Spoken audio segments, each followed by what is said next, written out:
Nada que perder, todo por informar.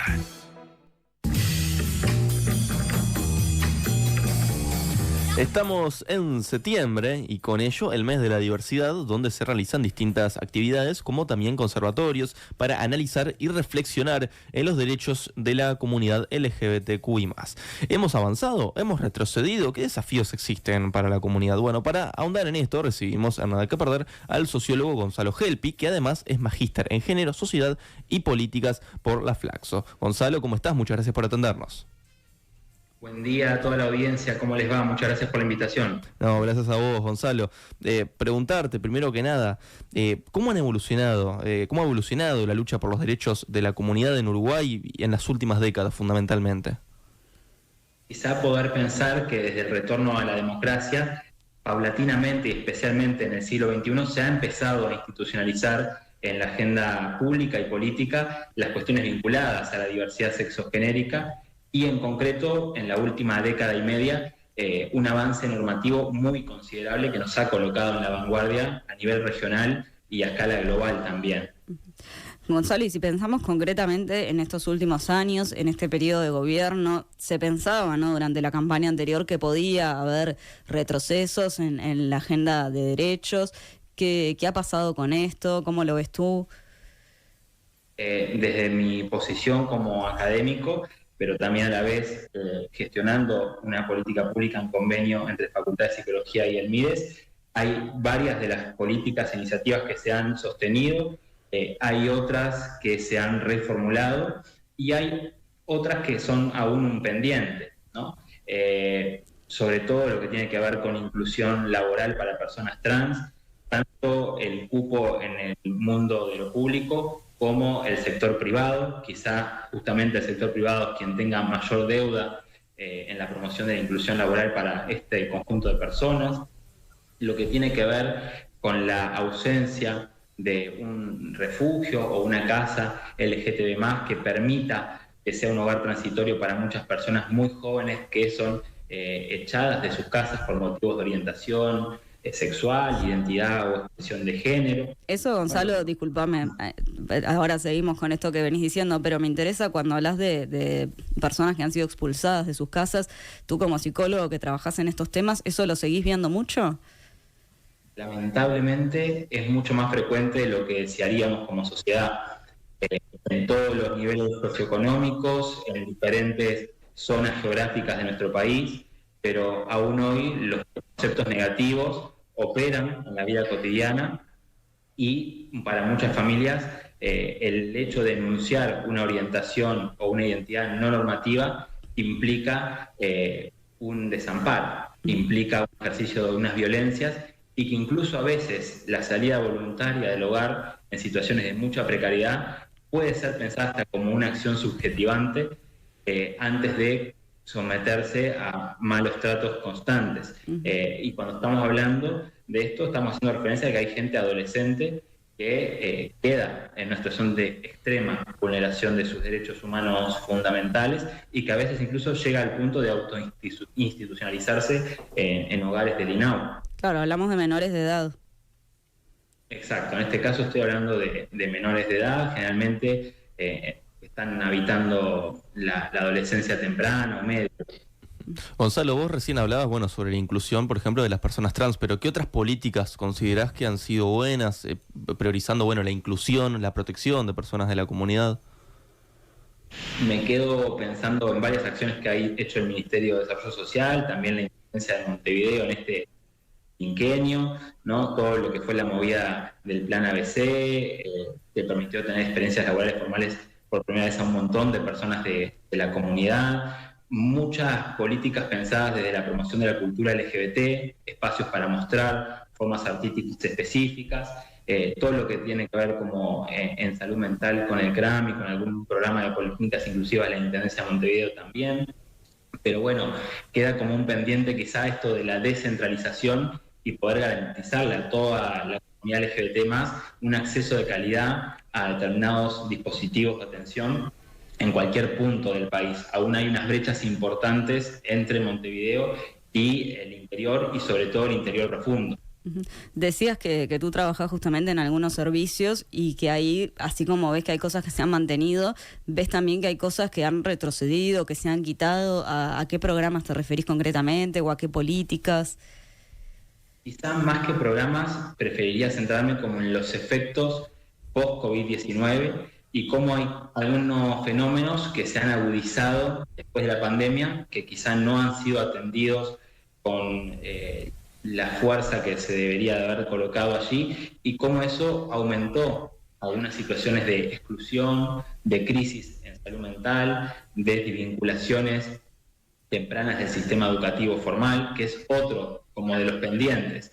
Hemos avanzado mucho normativamente, sin embargo, tenemos que ver cómo se implementan las leyes ya aprobadas y a su vez cómo trabajamos en lo sociocultural para que se hagan carne, para que la gente se pueda apropiar subjetivamente de sus derechos, ejercer ciudadanía, y cómo se combate en un contexto de retrocesos en cuanto a discursos de odio en la región, y que de a poco van permeando nuestra realidad local.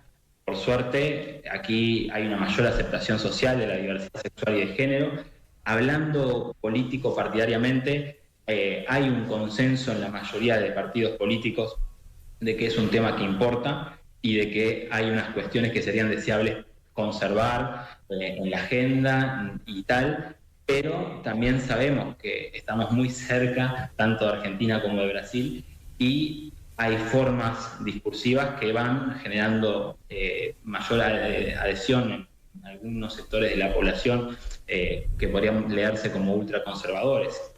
Gonzalo, vos ahora hablabas justamente de lo que sucede socialmente. En este sentido, ¿qué desafíos te parece que tiene la comunidad, pensando no solamente en términos de derechos, sino de aceptación social, ya que muchas veces hablamos de legislación, pero esto tiene que ir acompañado de cambios sociales? ¿Qué desafíos se enfrenta hoy la comunidad en este sentido? Quizá el gran desafío es el de la convivencia, y que va mucho más allá de la diversidad sexual y de género, sino que tiene que ver con la diversidad en general en todas sus formas, y esta es una de las expresiones que puede generar disidencias, diferencias, que tiene que ver con la otredad, con ver al otro como un humano con los mismos derechos que yo, y ahí hace como explosión o erosión en muchos espacios institucionales, tanto en la familia, como en los centros educativos, como en los servicios de salud, como en el mundo laboral, como en espacios públicos, en cuanto a la demostración de afecto y tal, donde, aunque se ha avanzado mucho, hay demasiadas personas que aún hoy tienen que reprimir expresiones de afectividad con sus parejas por miedo a la discriminación o directamente a la violencia física. Pasa poco, quizá en comparación a otros estados, sí, y eso habla bien de la sociedad uruguaya. Sin embargo, todas las personas podrían y deberían expresar libremente sus formas de amar, y eso es algo que aún no está garantizado en todas las geografías de nuestro país, y también por tal motivo es tan frecuente el fenómeno del sexilio, es decir, gente que migra del interior a grandes ciudades, que pueden ser capitales departamentales o mismo la capital del país, para poder vivir su sexualidad de forma mucho más abierta y pública, y salir de zonas de secreto, de clandestinidad, de ocultamiento.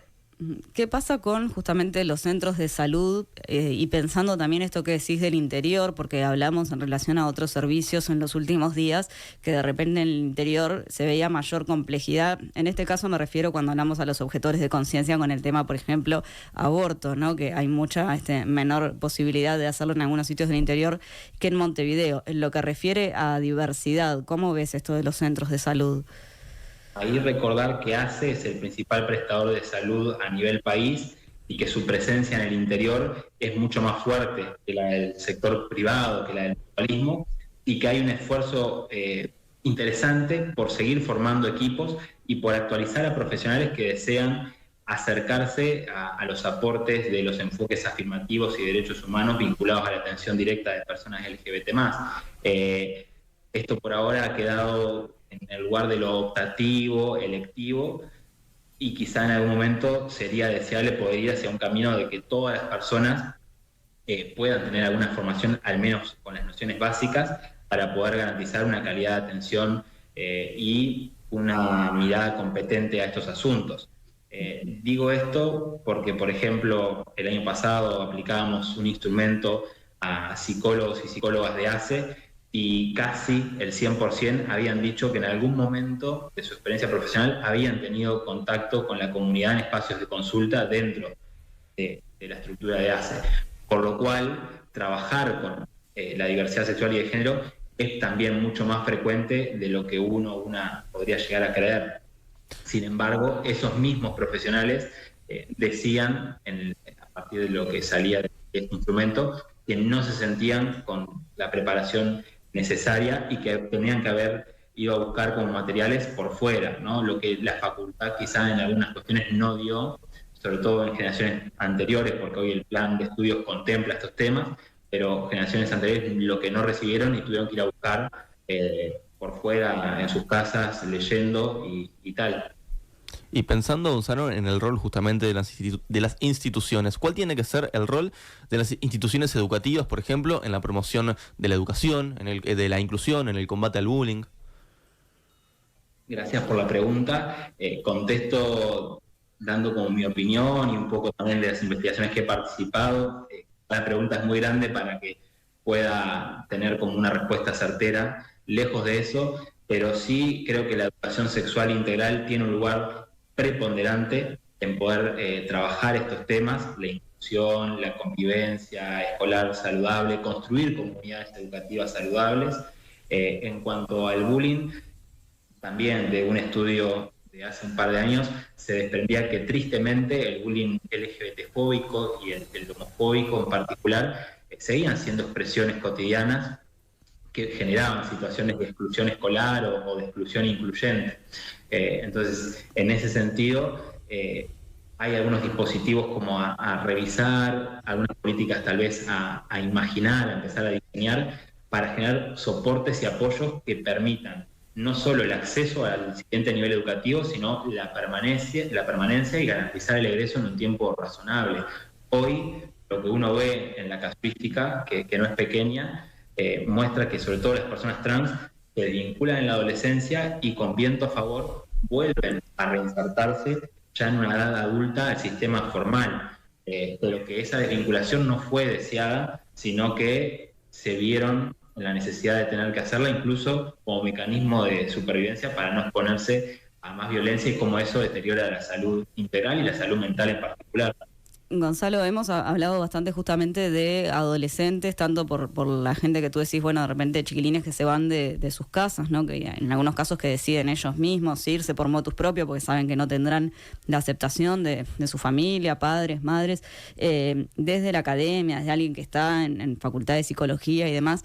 ¿A qué espacio se puede acercar un adolescente que se encuentra en esa situación o que, bueno, teme hablar con los adultos? Ahí siempre sugerimos que puedan dirigirse a una persona adulta de confianza. A veces tenemos como esa tendencia a decir, bueno, que hable con un papá, con una mamá, y a veces justamente es el papá o la mamá quien está ejerciendo esa violencia. Entonces, un adulto de confianza puede ser desde otro familiar, como puede ser un adscripto o un referente de sexualidad en un liceo, como el médico de cabecera, también espacios institucionales como el CRAN mismo, poder ir al servicio de salud en sí, acercarse a los movimientos sociales de referencia que a veces recepcionan este tipo de demandas en sus redes sociales, que son como las vías de contacto. Uh-huh.